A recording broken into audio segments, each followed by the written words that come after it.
Good afternoon, everyone. Today it is my pleasure to introduce Professor Larry Summers. Professor Summers is one of the most influential economists of our time. He has helped to shape national and international economic policy over the past 2 decades. Professor Summers received his bachelor's degree in economics from MIT. He went on to begin his graduate PhD work at Harvard University.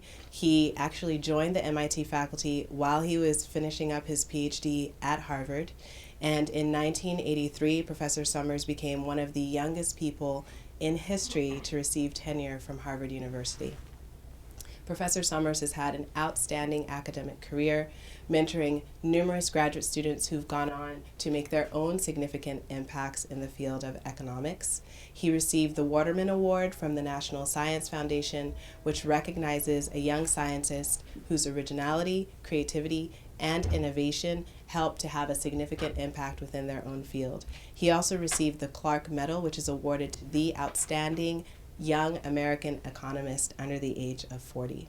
In 1991, Professor Summers joined the World Bank as a chief economist. He then served in numerous roles at the Department of Treasury, and in 1999 was confirmed as Secretary of the Treasury for the United States, where he worked within the administration for a significant paydown of the U.S. national debt, as well as to expand Medicare and Social Security trust funds. In 2001, Professor Summers became the president of Harvard University, where he undertook an ambitious program to expand the faculties, to enhance the commitment to life sciences, and also to ensure that the brightest minds could be recruited to Harvard and that they would be able to be at Harvard through the Harvard Financial Aid Initiative.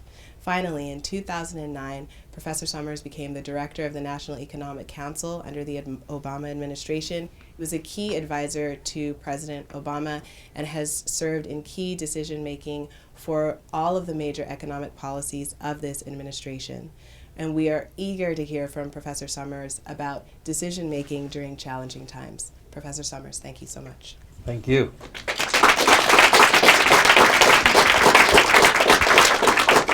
Larry's asked me to start out by asking him a question, and I want to do it at the broadest sense. So everything Larry has done, when we look back in history, his role in the last 2 years, between 2008 and 2010, in terms of stopping a world that was heading to economic possible collapse, downturns of massive amounts in the U.S. and other countries, he stepped in a role that few people will ever hopefully face in their lives, and played a critical role in what U.S. institutions and world institutions did.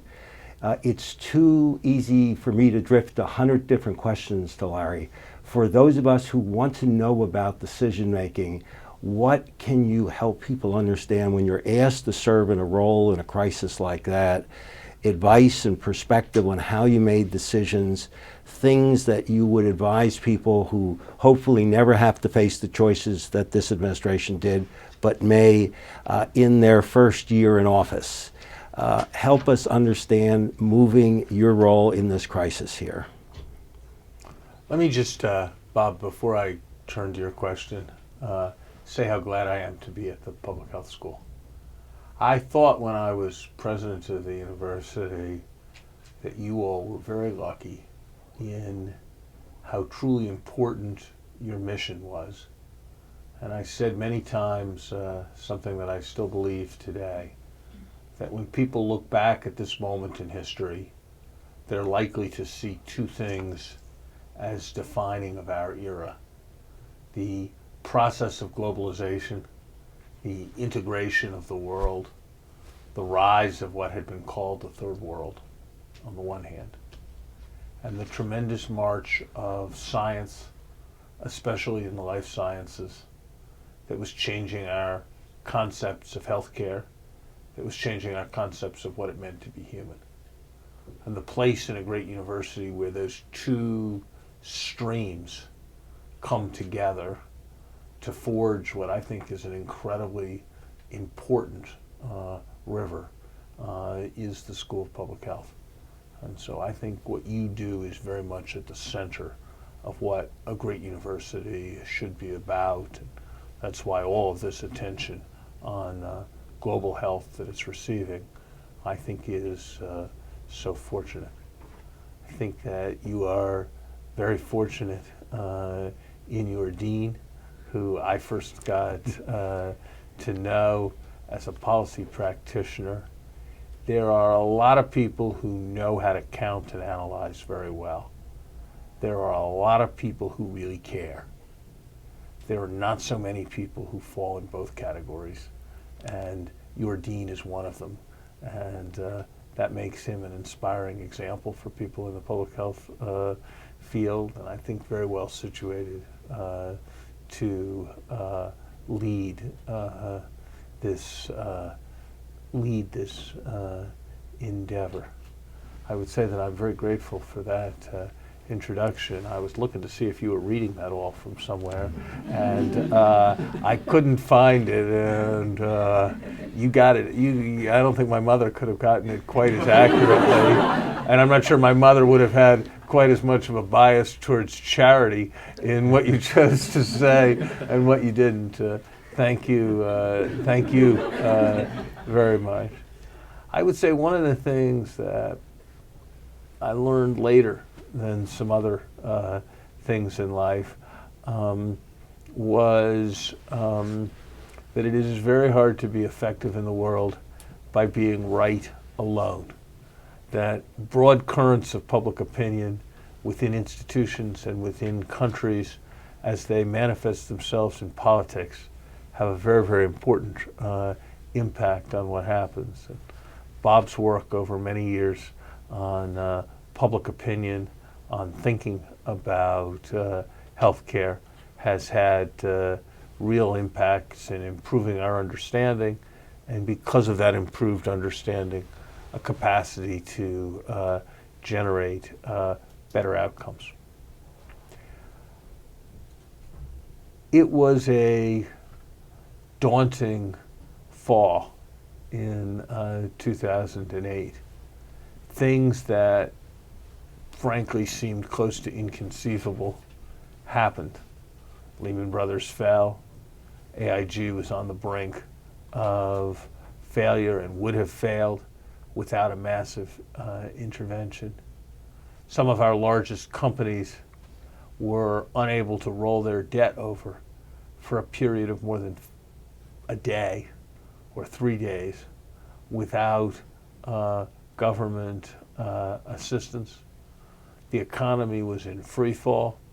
In fact, if you look at the stock market, it fell by more between October of 2008 and March of 2009 than it did in the first 6 months after 1929. If you look at global trade, it fell at a sharper rate during those first 6 months. If you look at the path of unemployment and job loss, it was at a more rapid rate than it had ever been previously. So it was a moment where the abyss was coming increasingly into view. For me, as an ex-Treasury Secretary, it would not in normal times have been obvious that working as the President's economic advisor in the White House was a thing that I would choose to do.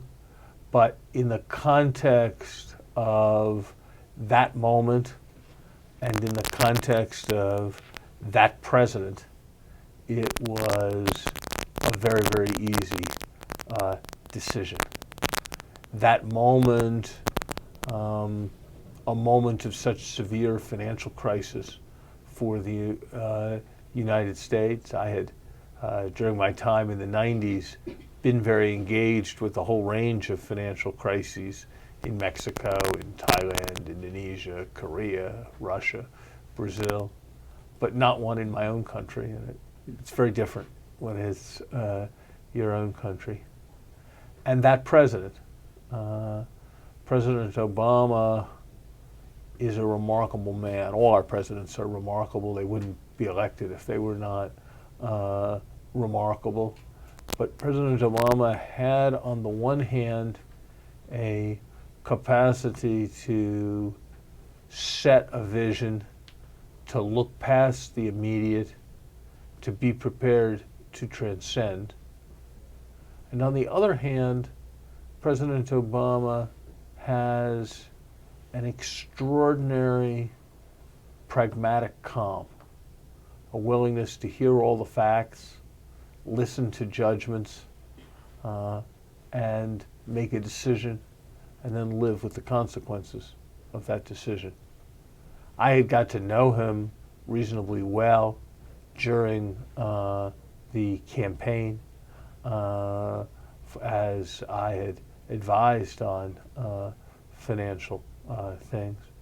So the combination of the moment and the president made it an obvious decision for me that the right thing to do was to return to Washington.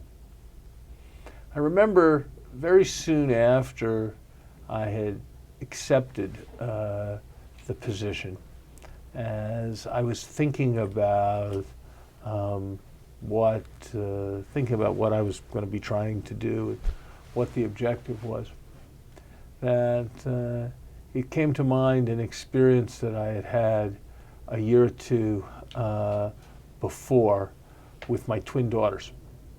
My twin daughters had studied advanced placement U.S. history, and I had talked to them about where economic things had figured in their course.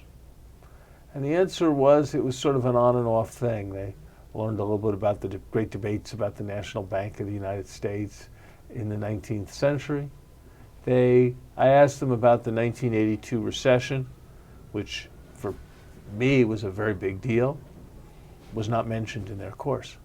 I asked them about the 1987 stock market crash, 20% in one day, big deal, not mentioned in their course.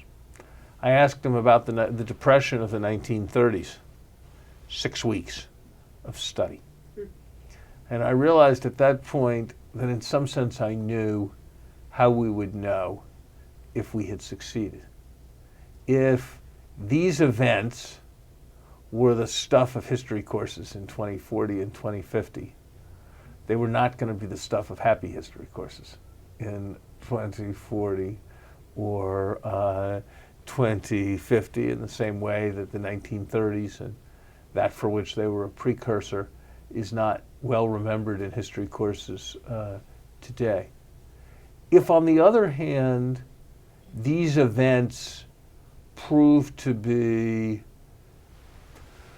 the object of much study by economists, the reason for passage of some significant legislation, but not the kind of transcendent historic events that students will be taught a generation from now, then that would mean that we had contained the situation and contained the situation effectively. And so I kept that as a touchstone, as a goal in mind, in all the advice that I provided President Obama. I made another judgment, again, not a judgment that would have been unique to me, but another judgment that shaped, two other judgments really, that shaped the kind of strategic approach that we took. The first was that this was a situation of a kind that occurs 2 or 3 times a century, where the market system was self-destabilizing rather than self-stabilizing. Normally what we talk about in economics courses is how the market's self-stabilizing. You've all heard this in some form or other. You have too much wheat, the price of wheat goes down, people eat more bread, farmers plant more wheat, and plant less wheat, and the situation re-equilibrates.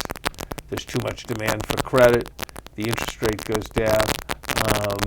There's too little demand for credit, the interest rate goes down, people invest more, they save a little less, and the market re-equilibrates. This was a situation where things were working the other way. The reasons are complicated. The simplest example to think about is somebody who's bought stock on margin. So you bought a stock on margin, the stock goes down. Used to be you put $50 up and your broker lent you $50 and you had $100 of stock. Now the stock goes down to $75. Guess what? Your broker's not feeling so good about their loan. And the broker tells you you have to put up more money or they're going to sell off the collateral. Not everybody can put off more money, so the collateral gets sold. Notice what's happening. The price is going down, and when the price is going down, the demand is going down as well. That kind of vicious cycle, falling prices, more selling, falling prices faster. Banks holding assets, getting in more and more trouble, lending less, making the prices of assets go down faster. The economy, depending on the flow of credit depending on the economy, both getting worse, cycling. The whole thing was like a vicious cycle. The whole thing was like a avalanche. It was the opposite of the kind of self-stabilizing system that an economy had. That made me realize that in a situation like this, the dangers are of doing too little rather than of doing too much. For those involved in medical care, there are things you will do with a patient who, if you do nothing, is likely to die in 48 hours that would seem much too risky to do in normal circumstances. But if the path without action leads to disaster, the errors should be on the side of doing too much rather than on the side of doing too little. And so the first broad judgment that shaped the advice I gave President Obama, that shaped President Obama's view, was let's have our errors be of trying too hard, of doing too many things, not of doing too little. The second judgment that President Obama made, that we made, was, in the phrase I liked to use at the time, confidence is the cheapest form of stimulus. That there was an important psychological element in all of this, that if everybody thinks that there's not going to be any money left in a bank, then for sure there won't be any money left in the bank because everyone will run on the bank. If everyone thinks that they're going to lose their job, no one will spend any money and everyone will lose their job. So in a process where you have too little confidence, it is essential to think about the resumption of confidence. That also influenced a different judgment. A lot of thought went into what President Obama was going to do immediately upon taking office. And just as President Roosevelt had been successful in his inaugural address and right afterwards in marking a discontinuity and providing confidence, so also President Obama sought to provide confidence. These kinds of strategic judgments then informed a whole set of judgments at the next level. A judgment that since the private sector was not borrowing money on a significant scale, the private sector was paying back money because people felt overextended, and so there was, to use the economic term, pervasive deleveraging underway, that if the private sector was stopping borrowing, government needed to be prepared to borrow in order to spend itself and in order to increase the purchasing power of state and local governments and of the private sector. Hence, the Recovery Act. At one level, it was very large, close to $800 billion. At another level, compared to the scale of the American economy or compared to the scale of underemployed resources, it was much smaller. Similarly, a very difficult judgment. Should the United States bail out the automobile industry? We're a capitalist country. We're a country that reveres the market system. The companies had been badly managed for a generation. They had made all kinds of mistakes.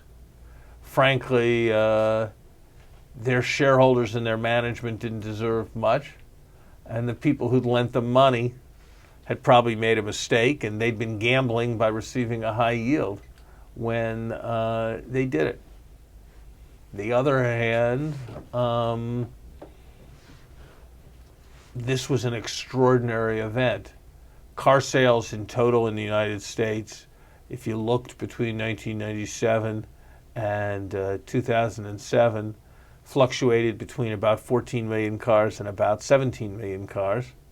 And car sales had fallen to 10 million cars. And so even if you were a well-run car company, you were facing very substantial financial pressure. So the question was, if you let a car company fail, there were going to be massive unemployment insurance costs. There were going to be massive costs for its pensions. Either you were going to have the set of people who depended on the automobile industry do without health insurance, or somebody from the government was going to be paying for health insurance. So failure was not an inexpensive option. There were three choices. They could be let to just go and go through a private sector bankruptcy, and there would be some factories that would be kept open, but the companies would be dismembered. That was one option. Another option, which was the one the companies favored, was that the government could extend them loans on a substantial scale to give them a chance to keep operating because of what had happened. And the third option was that they could go bankrupt. Their shareholders could be wiped out. Their debts could be written down very substantially. And the government could then step in as the so-called debtor in possession financier. The government could provide them the new lending that they required, because right after you've gone bankrupt, nobody in the private sector is going to loan you a great deal of money. In the end, that was the choice that we made. There were people who thought that it was too destructive of confidence, because who would buy a car from a bankrupt company?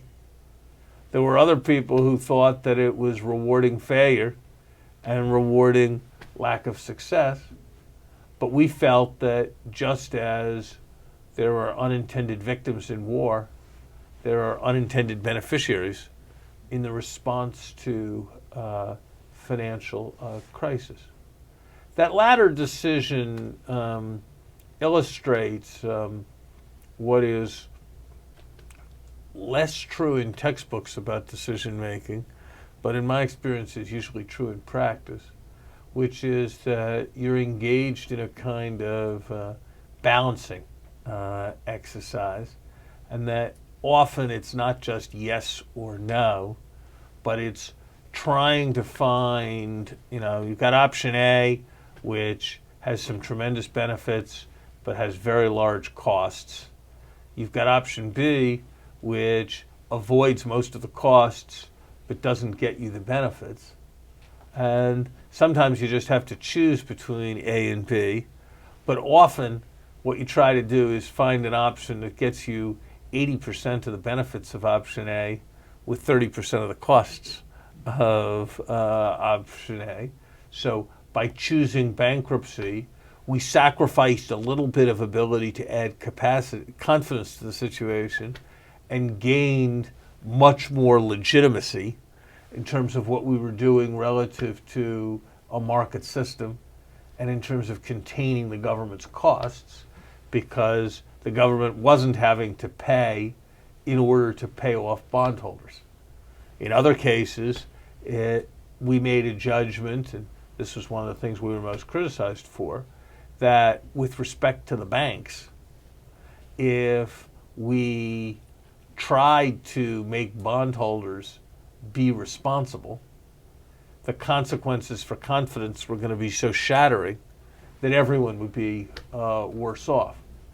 Were we right in that judgment? I think we probably were, ex post, but one will never know.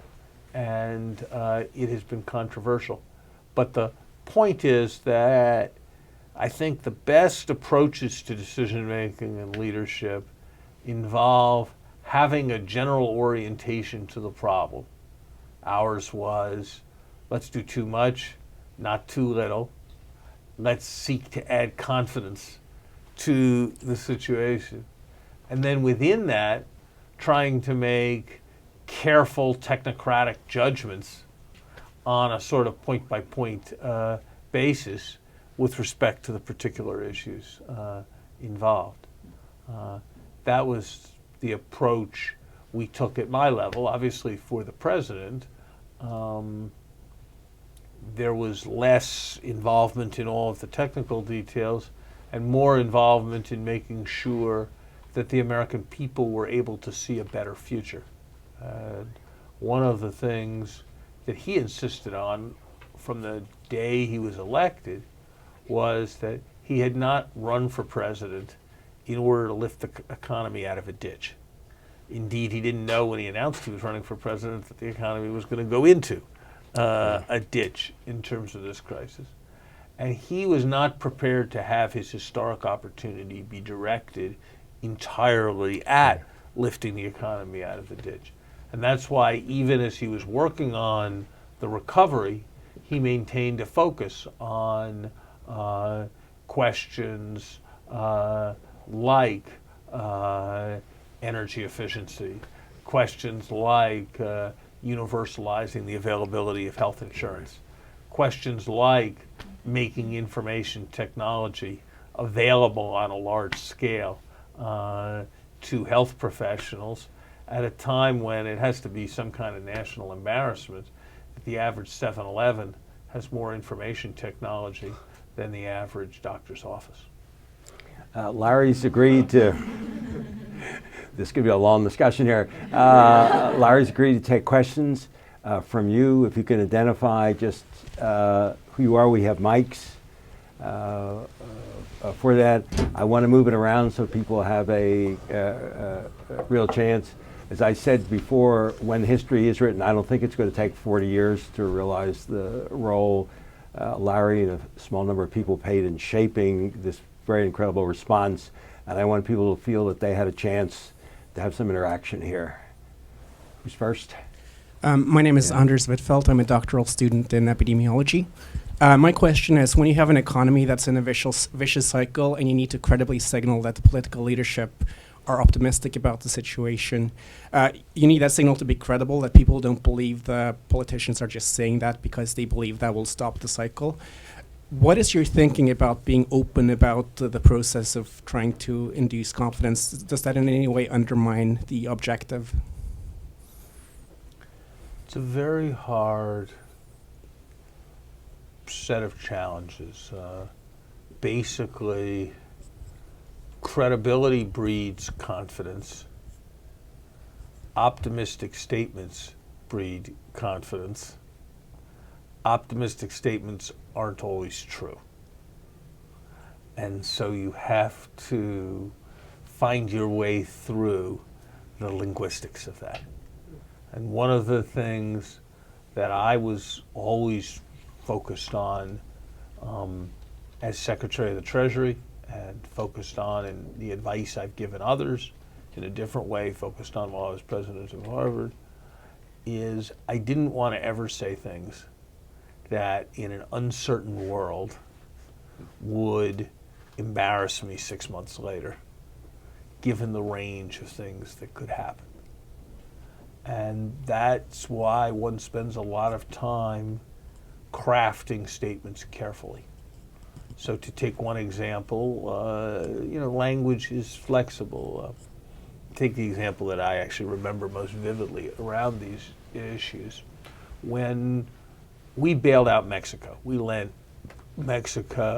committed to lend Mexico up to $20 billion from the United States and another 20-odd billion dollars from the IMF at a time when the Mexican economy was in extraordinary difficulty and faced the possibility of a default on its debt in 1994. And the question was, what should we say when asked, are you optimistic about the future of the Mexican economy? When, there was a market out there were a lot of people watching it, and, Mexican dollar-denominated debt was selling for 15 percentage points more than treasuries. So there was a market out there, and the market out there wasn't confident. On the other hand, if the U.S. government, which was lending money, had said, well, look at the market, they're not very optimistic, that would not have been hugely constructive in the situation. We worked for quite a number of hours on what Secretary Rubin would say when asked a question of that kind. And I don't remember exactly what we came up with, but it was something like this. Mexico's economic program should work if it is implemented vigorously and effectively as Mexico has committed. Well, notice a couple features of that. That's not, you don't feel bad when you hear that. The program should work. If the program doesn't work, well, we didn't quite say it would work, we said it should work. And we said it would work if Mexico vigorously and effectively implemented the program. And part of what the market had doubt about was whether Mexico would vigorously and effectively implement the program. But if you thought about being asked the question, if we did a little simulated Meet the Press, and I had that sentence, you wouldn't be able to get me off it, and you wouldn't be able to get me to a place where I was either trashing Mexico or a place where I was saying something that was in danger of looking foolish. If the Mexican, or, it's not that I care about looking foolish, but the United States only has one Secretary of the Treasury, and if he loses his credibility, that's therefore a quite large problem. And so you have to be very careful about preserving your credibility as an asset. And we would work hard before the president had a press conference or before any of us spoke about thinking about the questions that were likely to come up and seeking to craft answers that were straightforward, honest, and helpful. And it was a challenge. Other questions?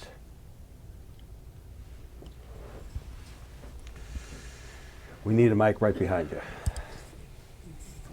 Thank you very much. My name is Ashkan Afshin. I'm a postdoc at the Department of Epidemiology. As you know, probably for each decision we consider different components. One of them is the accuracy of the decision, and the other one is the speed of making that decision and whether this decision is in time or not. And there is a kind of trade between these two. In your decision making, actually, when do you reach to the conclusion that it is the time to make the decision, and with what level of uncertainty you make your decision usually? I don't know that it's an extremely good question that you've just asked, and I can imagine epidemiological constructs. It takes 3 months to prepare a vaccine. The more science, the more time you spend before deciding on what exactly the vaccine is, the better targeted the vaccine will be to the disease. On the other hand, if you're late, the epidemic can spread. How do you trade it off? It's an issue that arises in many different contexts, and I don't know that there are hard and fast rules. One of the things I learned from Bob Rubin in the time that I worked with him was about the importance of maintaining optionality, maintaining the capacity to make choices. Bob had two habits from which I learned. The first was an insistence that you didn't do anything until it had been thought through reasonably carefully. So if you worked for Bob and you went to him and you said, Bob, the Treasury Department needs to instruct the IMF that, have its executive director instruct the IMF that XYZ. Bob would say, that's what you think? He'd say, yeah. He'd say, what are the 3 best reasons not to do that? And if you said, well, it's just obviously the right thing to do, he would say, let's have a meeting to discuss that because I want to hear a lot of people's views. We'll schedule the meeting 2 weeks from Thursday. If, however, you said, well, look, I've thought about it. The 3 reasons not to do it are 1, 2, 3. But on balance, the way I overcame objection number 1 was by thinking through the fact that if we didn't do it, such and such would happen. And if we didn't do it, such and such would happen. And the way in which I overcame concern number 2, and you provided some other reason that it made sense, he usually wouldn't let you get to reason number 3. And he'd say, it sounds like you've thought about this pretty carefully and you know more about it than I do, so do whatever, be careful, but do whatever you think is best. Well, you did after a while, and I have since followed this practice with people I work with. You did learn to think it through carefully. So I think the first rule is it's never a good idea to do anything because you are acting on your feeling and your gut and your strength and you haven't thought it through carefully.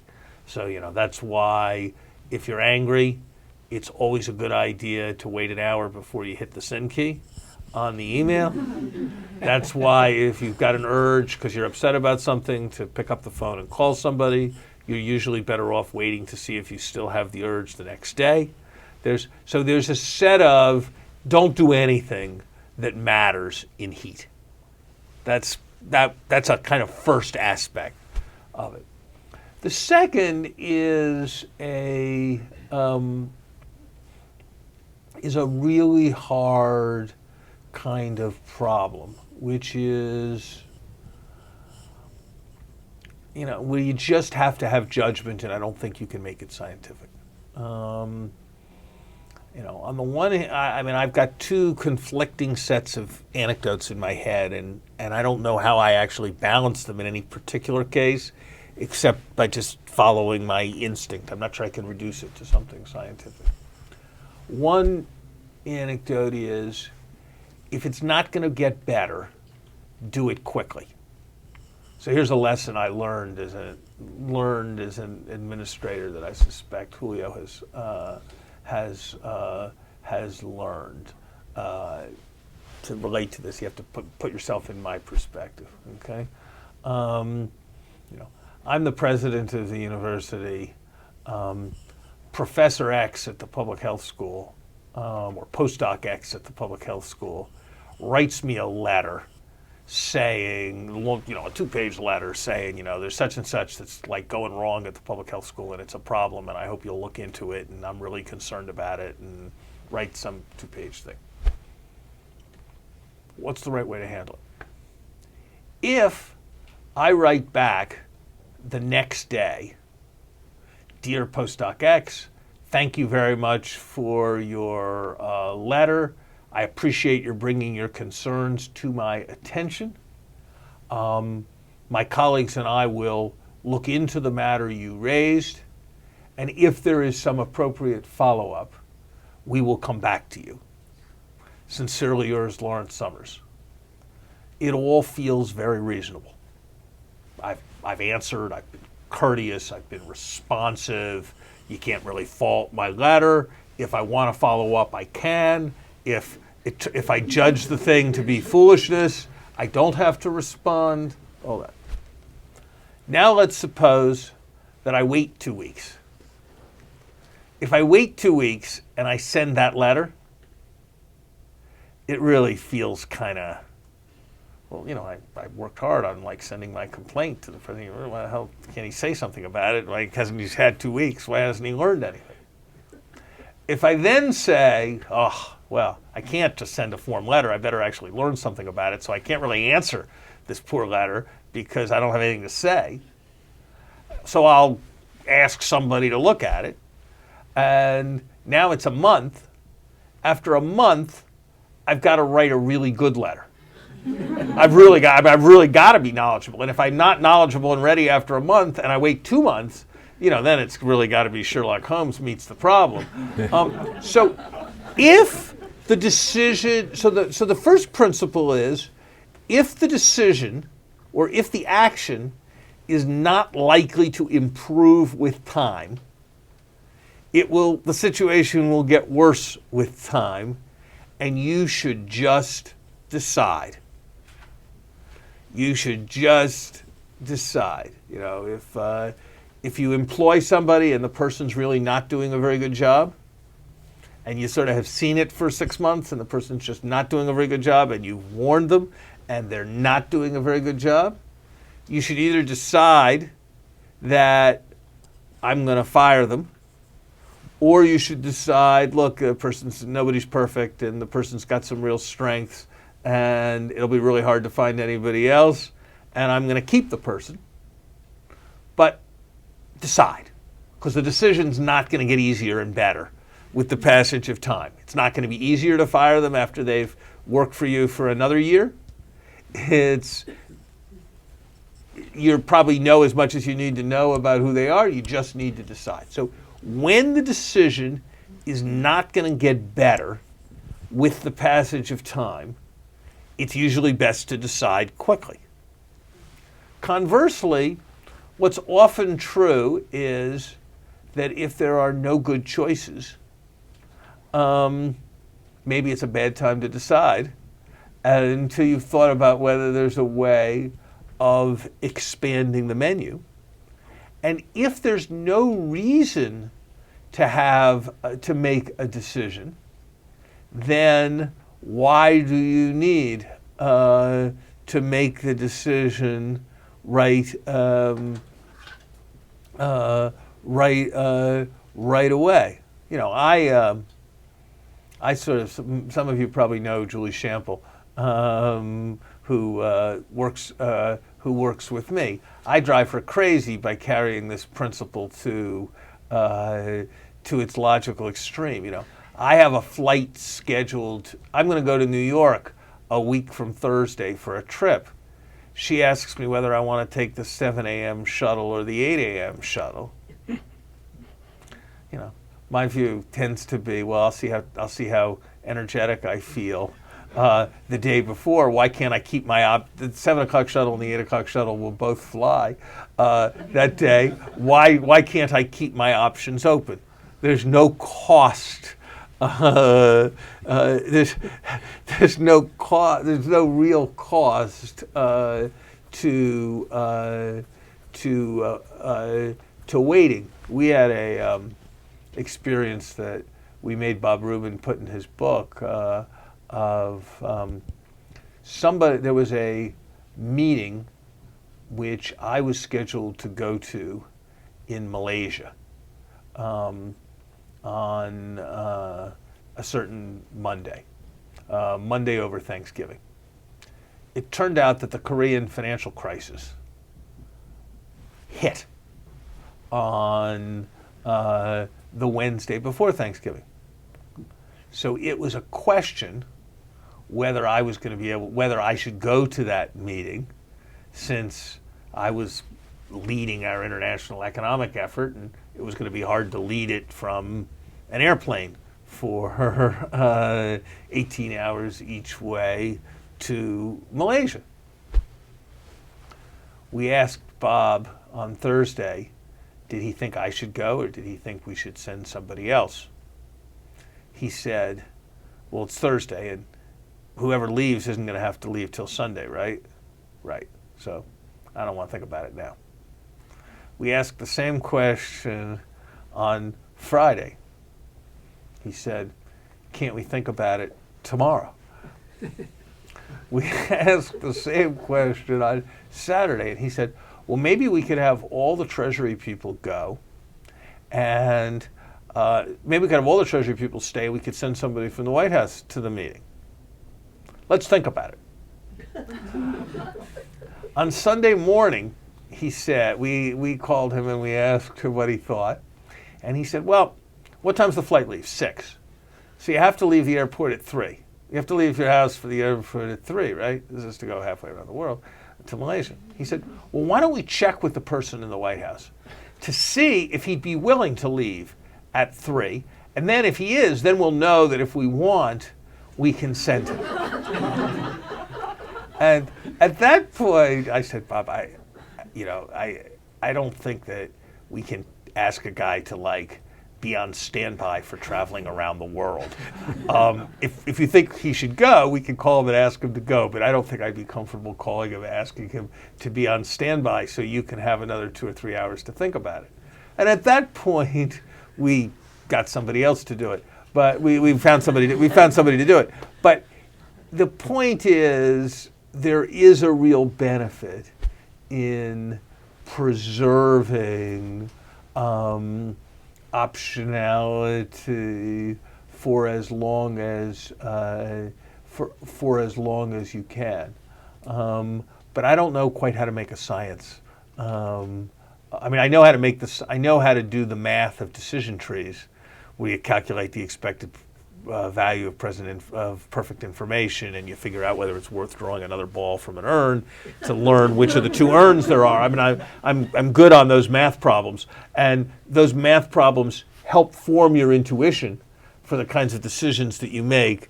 But with respect to actual decisions in the real world, you have to sort of have some instinct that's formed. That's one of the reasons why I do not actually live by one of the principles that's often suggested to leaders or attributed to good leaders, which is don't look back. I actually do look back at decisions I've made because it seems to me that that's the best way to learn for future decisions that you're going to make. One more.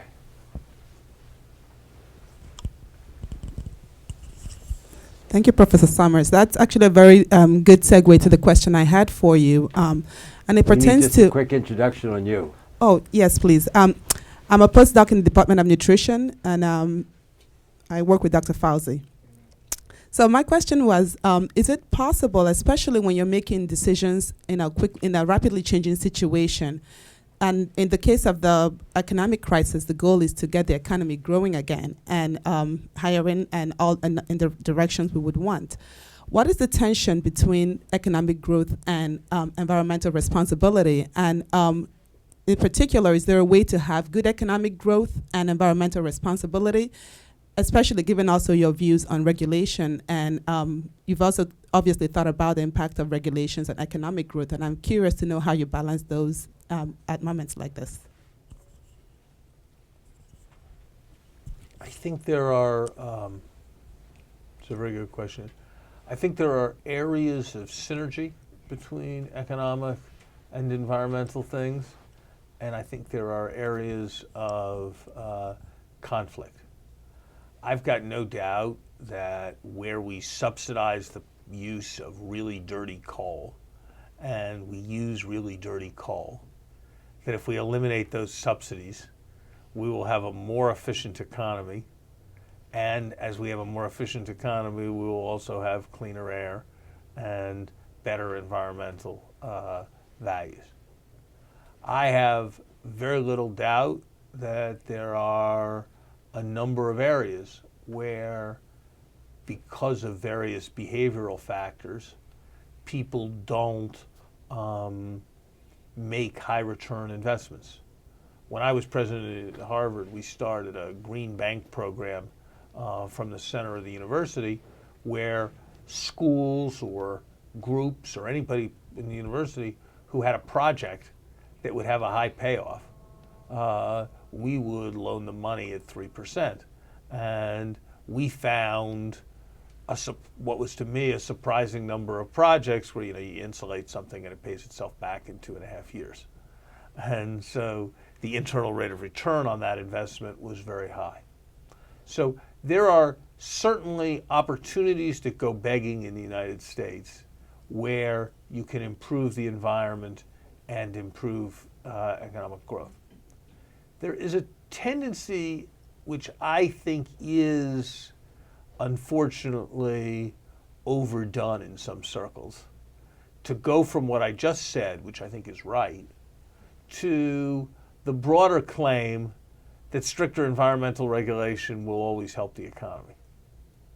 And I think you do need to recognize that if you make people use more expensive fuels, the products they produce with those more expensive fuels will be more expensive. And that will have some adverse economic consequences, which doesn't mean you shouldn't do it. The environmental benefits might be worth it. But I think that just because there are some areas that are both good environmentally and good economically, it's a mistake to infer that all environmental protection that is attractive comes at a zero price or comes at a negative price because it makes the economy better. And one way I have of judging who I find credible on some of this and who I find ludicrously optimistic is, different people have different views, but there are a certain number of people who, when they make the case for why addressing global climate change will be good for the economy, they make the case so strongly that you think that if global climate change didn't exist, it would be a good idea to pretend that it did, so you could do all these great things for the economy. And whenever the case has the character that it would be good to pretend that there was a pollution problem even if there really wasn't, that's when I think somebody's usually pushing the argument a little too far into a kind of green theme that I'd be inclined not to believe. 2 minutes. One more question and I'll answer it fast. Yes. Our students are quick. Can you just ask it? Wait for the mic and just introduce yourself. We want you part of history here on the tape. I'm Celia Rema I'm a postdoc here at Environmental Health. Just a really quick question. What do you think of the guy who portrayed you in The Social Network?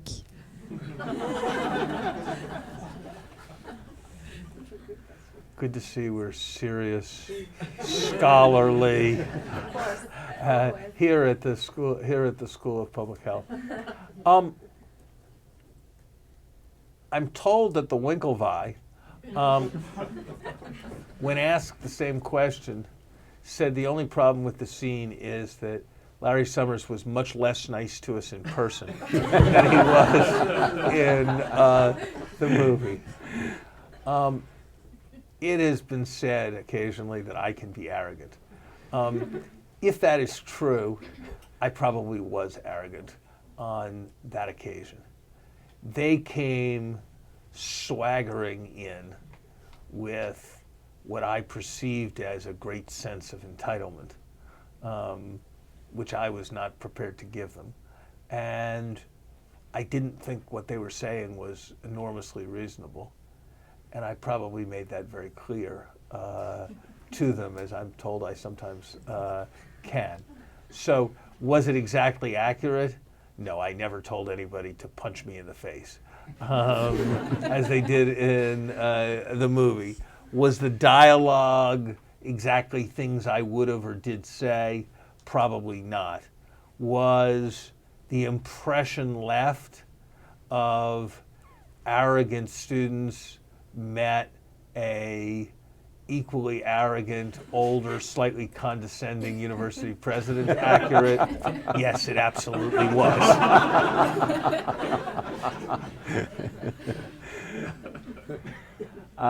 We're going to have to thank Larry for this. This will be remembered by many people as a point in history, as many of the decisions that Larry was involved with actually become much clearer in their impacts.